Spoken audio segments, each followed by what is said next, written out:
বর্তমান জামানায় চোখ খুললেই দেখতে পারি কিছু নামধারী জুব্বাওয়ালা পাকড়িওয়ালা হুজুর টাইপের লোক তারা জর্দা খেয়ে থাকে। তারা বলে জর্দা মাকরু।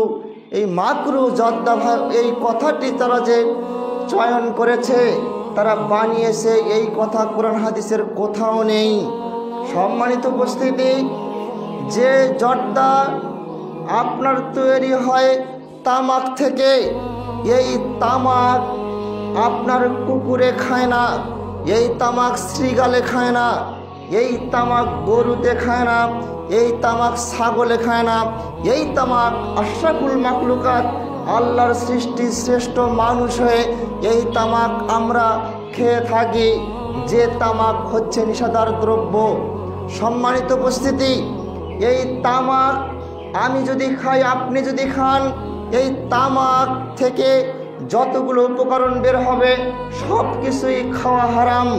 যদি আপনি বলেন তামাক খেলে কি কেউ মাতাল হয়, আপনি আমাকে বলতে পারেন তামাক খেলে কোনো ব্যক্তি সে মাতম হয় না, তামাক খেলে তার বিবেক বিকৃত হয় না।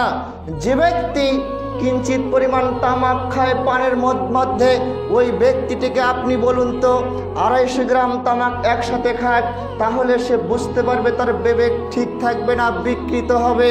যে জিনিস বেশি খেলে বিবেক বিকৃত হয় সে জিনিস অল্প খাওয়াও হারাম। বিশ্বনবী সাল্লাল্লাহু আলাইহি ওয়াসাল্লাম বলেছেন, যে ব্যক্তি তামাক খাবে নিষেধার দ্রব্য, যে ব্যক্তি ভক্ষণ করবে, ওই ব্যক্তির 40 দিনের ইবাদত আল্লাহর দরবারে গ্রহণ হবে না। এই হাদিসের উপরে গবেষণা করে আমাদের ইসলামের প্রথম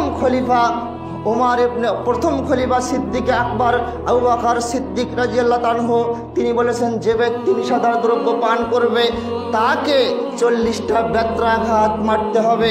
একই কথা উমর ইবনে খাত্তাব রাদিয়াল্লাহু আনহু বলেছেন, যে ব্যক্তি নিষেধার দ্রব্য পান করবে ওই ব্যক্তিকে 40টা বেত্রাঘাত দিতে হবে।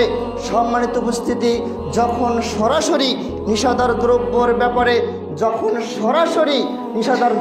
ব্যাপারে আয়াত নাজিল হলো যে নিষেধার দ্রব্য হারাম, সেই দিন মদিনার অলিতে গলিতে সেই মদের বন্যা বয়ে গিয়েছিল। রাসূলের জামানার সাহাবীরা বুঝেছিল তারা আল্লাহর আইন কিভাবে মান্য করেছেন। যে ব্যক্তি মদ পান করেছেন, সে ব্যক্তি মদ পান করতে গিয়ে সে ব্যক্তি মদ পান করেছেন, মুখের ভিতরে আঙ্গুল ঢুকে দিয়ে বমন করে যখনই শুনতে পেলেন যে নিষেধার দ্রব্য হারাম চিরতরে, তখনই তিনি মুখের ভিতরে আঙ্গুল ঢুকে দিয়ে বমন করে মদ বের করে দিলেন। যে ব্যক্তি মদ পরিবেশন করতেছিলেন, গ্লাসে নিয়েছেন, পিয়ালায় নিয়েছেন, ভক্ষণ করবেন, সামনে থেকে পিয়ালা ছুঁড়ে মারছেন। যে ব্যক্তি ব্যবসা করার জন্য লক্ষ লক্ষ টাকার মদ কিনে মজুত রেখেছিলেন, যখনই আল্লাহর আইন রাসূলের মাধ্যমে বলা হলো যে মদ হারাম, ওই মুসলিম সকল ব্যক্তিরা তাদের লক্ষ লক্ষ টাকার মজুতকৃত মদগুলো তারা মদিনার গলিতে ঢেলে ফেললেন, মদিনার গলিতে বন্যা বয়ে গেল।